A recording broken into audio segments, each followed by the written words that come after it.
Very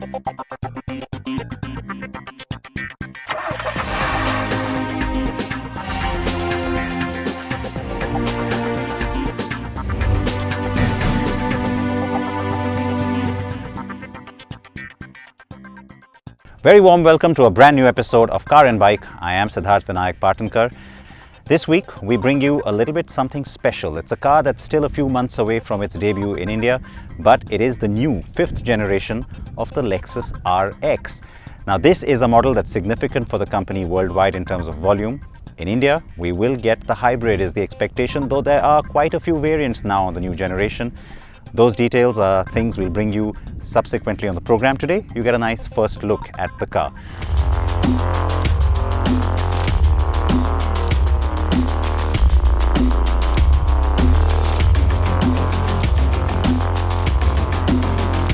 Speaking of hybrids and speaking of Lexus, well, parent company Toyota is all set to bring its first mass hybrid model into the Indian market.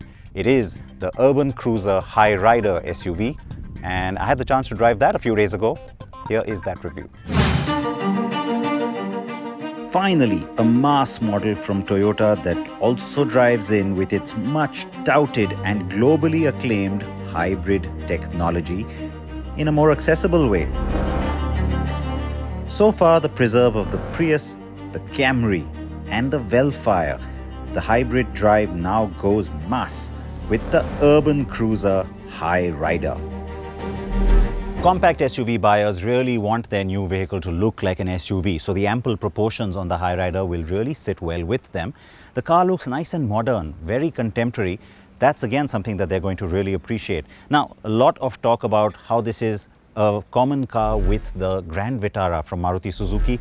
So let's get that out of the way. Yes, certain body panels and especially the side profile will remind you of that car, but it's the face where I really like the typical Toyota design language that shows up.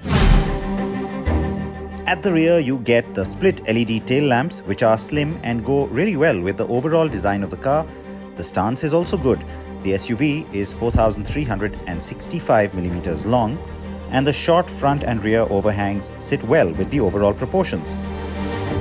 The wheelbase is 2,600 millimeters, and that's less than cars like the Seltos, Creta, or even the Kushaq and Taygun. Inside the cabin, there's a lot more to talk about.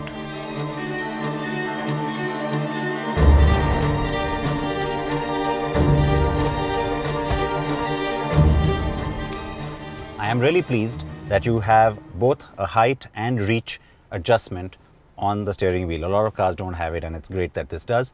What you're seeing right now here is a surround camera that's giving me an entire look of everything around me.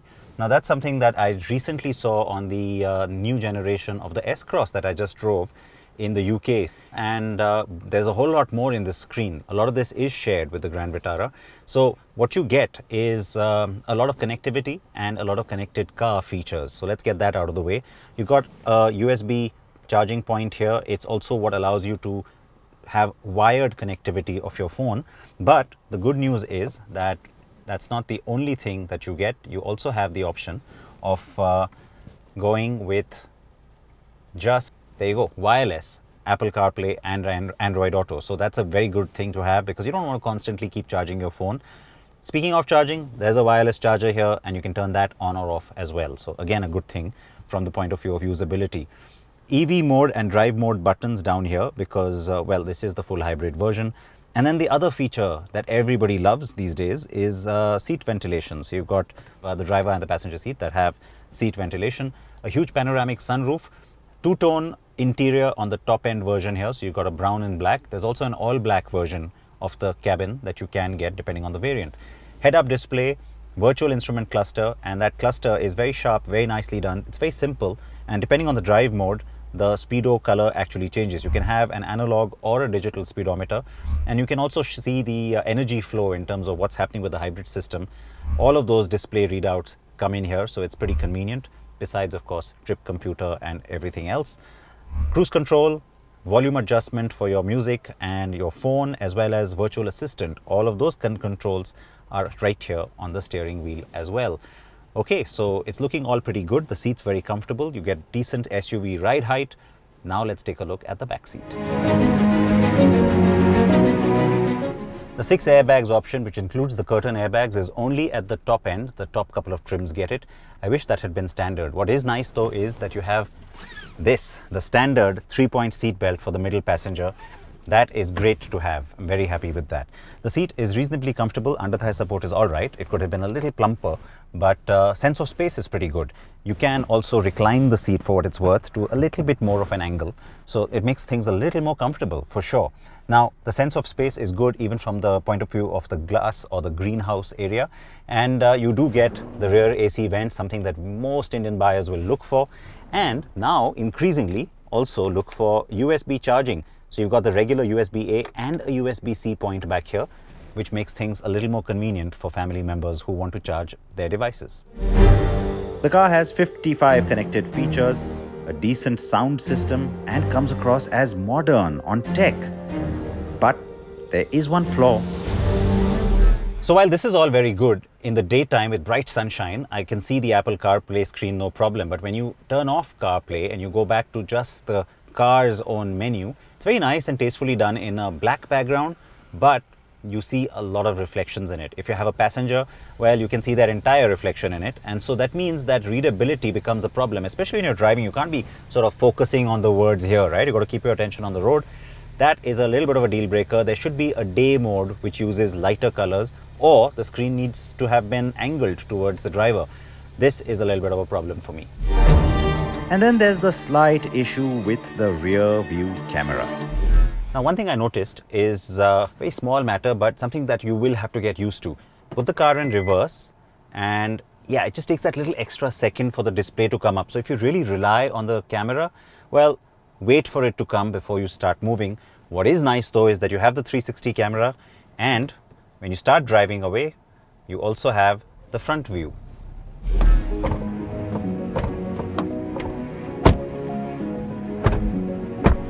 Yes, the doors are light and they don't always shut correctly or with the proper thud. There's no third row on the Hyryder, and you won't see one in the foreseeable future, but the boot space may well surprise you. The Hyryder's boot is pretty spacious. You get 255 liters of boot volume. You can, of course, collapse these seats. There's a 60-40 split on them if you want even more cargo space. A little extra bonus room down here, and it's nice to have this little tray over it because, you know, you could put your laptop in, etc., and it won't get spotted. So that's a nice thing to have. The reason for this extra bonus space is also because, well, there you go. That's actually the battery pack, and the mild hybrid version won't have that at all, right? So on that, you get an extra 100 liters of space overall. So it's 355 liters on that one. But this is good to have. Now, in case you're wondering where the spare wheel goes, you still get a full-size spare. Of course, it's a steel rim, but it's down here, typical SUV style. That's where it is. And on the mild hybrid, well, it sits inside the boot.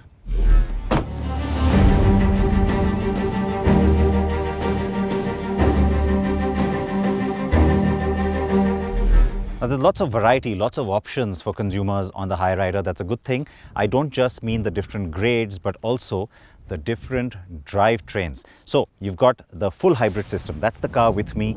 That's the Toyota system on the 1.5 TNGA petrol engine. That's what's mated to the motor here. On the mild hybrid, which is the Neo Drive on the Toyota side of things, it's the K-Series Suzuki petrol engine, also 1.5 litre. You do have automatic and manual, and yes, you have an all-wheel drive, but that's only on the manual on the K-Series engine. Now, the mileage figure is going to be a huge headline because on the hybrid, you get nearly 28 kilometers to the litre of petrol. On the mild hybrid, it's also pretty good, 21.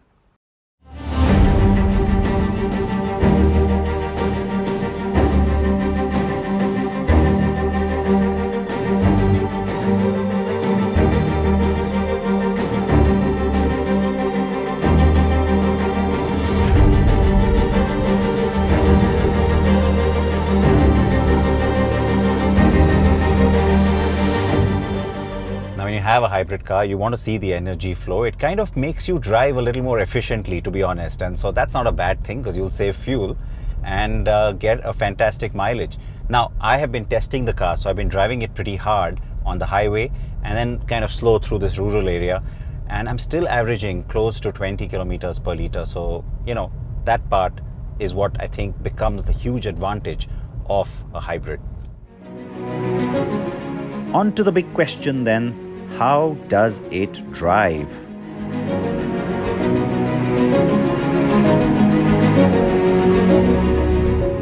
The whole idea of driving a hybrid is that you want to conserve fuel, and so which is why the focus is on fuel efficiency. This isn't the car you get if you want something that's really sporty. It drives very well in terms of being very smooth. It's very nice when you're cruising, but when you want that instant burst of acceleration, well, that is where the car is slow. Now, I have to say, when you put it into power mode, well, then things start getting a little bit better. You do get a more urgent feel from the engine and a better response. But on the whole, like I said, this car is not for someone who wants very quick initial acceleration, but as a nice highway cruiser and as, dare I say, an urban cruiser, it works just fine. The cruiser aspect gets even more amplified by the EV mode. Now, when there's enough charge in the battery, you can press this EV mode button and the car just glides silently because it goes into EV mode, which means it's only driving on battery power. That's like all other hybrids that we've talked about on the show before. Give it a little gas, you want a little extra power, well, that's when, of course, the engine comes to life as well. And that's when the full hybrid drive starts.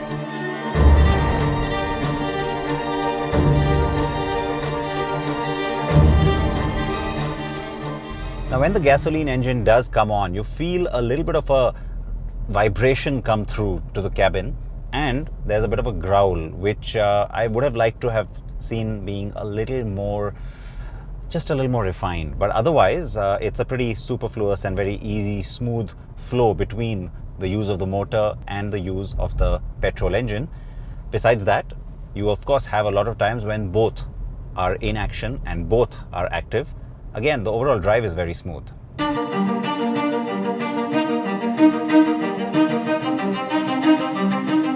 There's another advantage to having a hybrid powertrain, and that's energy conservation. This special hybrid-only gearbox gives you the D or drive mode and also gives you the B mode.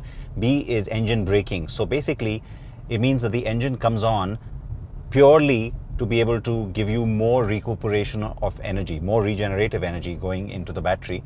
So the engine acts as the brake in a sense, kind of like single pedal driving. And I quite like it, but the good news is that even when you're in D mode, there is still a lot of regeneration, and that is of course how the battery self-charges anyway. The sense of heft and the sense of a little bit of stiff feeling you would want from a car this size, well, that is missing. And I think that's where the Suzuki antecedents start to show up. The car feels a little tinny, a little light, and even ride quality, therefore, is not fantastic.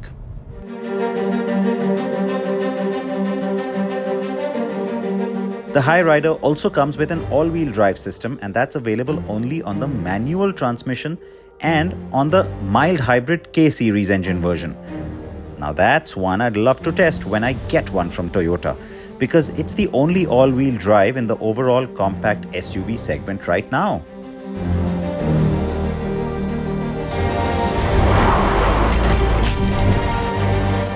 The Urban Cruiser Hyryder in the full hybrid avatar is available in 3 variants, while the mild hybrid is available in 4.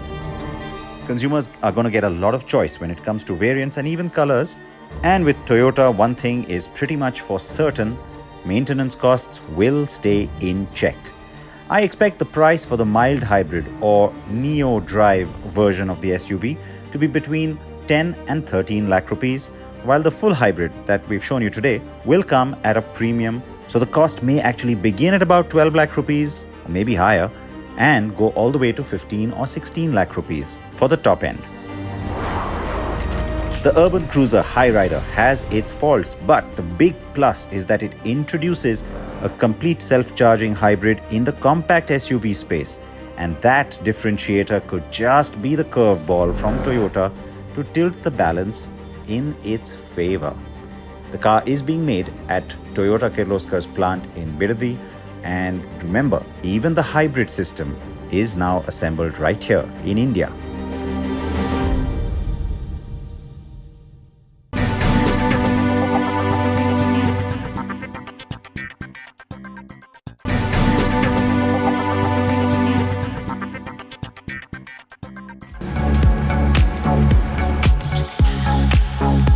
The Keeway Sixties 300i makes a bold statement as a premium retro-style scooter.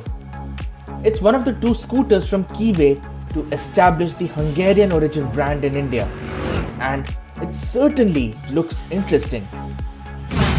The Keeway brand is originally from Hungary, but it's now owned by China's Kianjian Group, which is the parent company of Benelli and also now owns Motomorini, the Italian brand.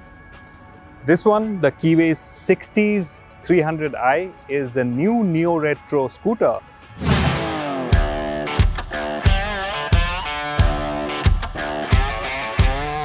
The Sixties 300i certainly underscores its neo-retro design.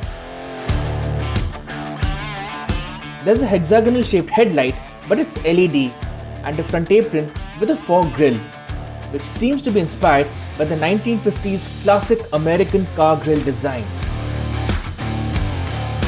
The split seats with the quilted design, long wheelbase certainly makes the Sixties 300i remind you of the Lambretta scooters from an era gone by.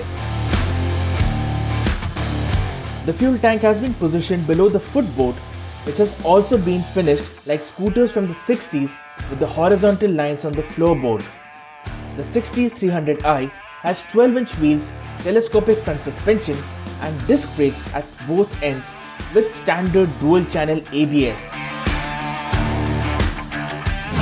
The Keeway Sixties 300i has got a definite retro touch. If you look at the side panels, it will remind you of the old Lambretta scooters that were once sold in India till the 1970s. Very Lambretta-ish design here, very Italian design. And it's got a part digital, part analog speedometer. It's a premium scooter priced at a premium. To me, you also get a front compartment where you can tuck your phone in. It's got a USB slot here. You can charge your phone on the go. Very nice quilted finish here, looks quite premium here. But the seat is a little broad. Although the height isn't much, but the seat itself is a little wide and broad here. On the move, the Keeway Sixties 300i certainly impresses with its performance. There's a strong wave of torque which makes light work of propelling the scooter ahead. With its 146 kg curve weight, it remains planted and gives you a sense of stability, at least in a straight line. Around corners, the Sixties 300i remains planted despite its long wheelbase. But it's when you hit some broken patches and undulations, the Sixties 300i's ride quality feels a little out of place. It's the rear suspension which bottoms out more, and pillion comfort is somewhat sacrificed. And the lack of a backrest and a soft rear seat also makes it uncomfortable for the pillion. So performance is quite likable. It'll hit 100 and stay at 100 quite comfortably. No dirt of performance there.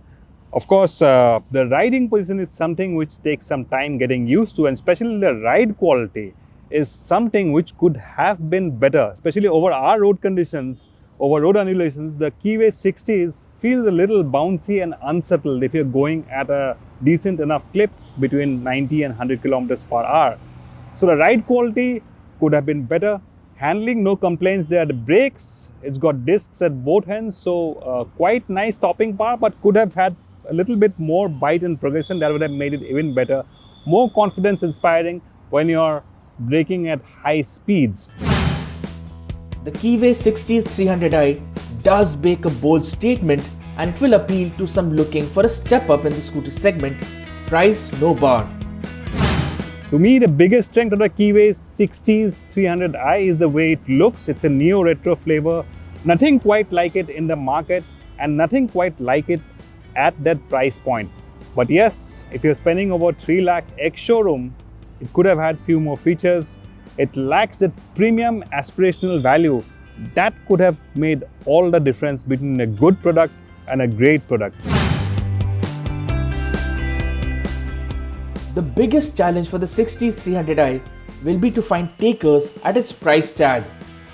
And it will also compete with a lot of performance-oriented motorcycles in a market where value for money, performance, features, and brand are all big considerations for the customer.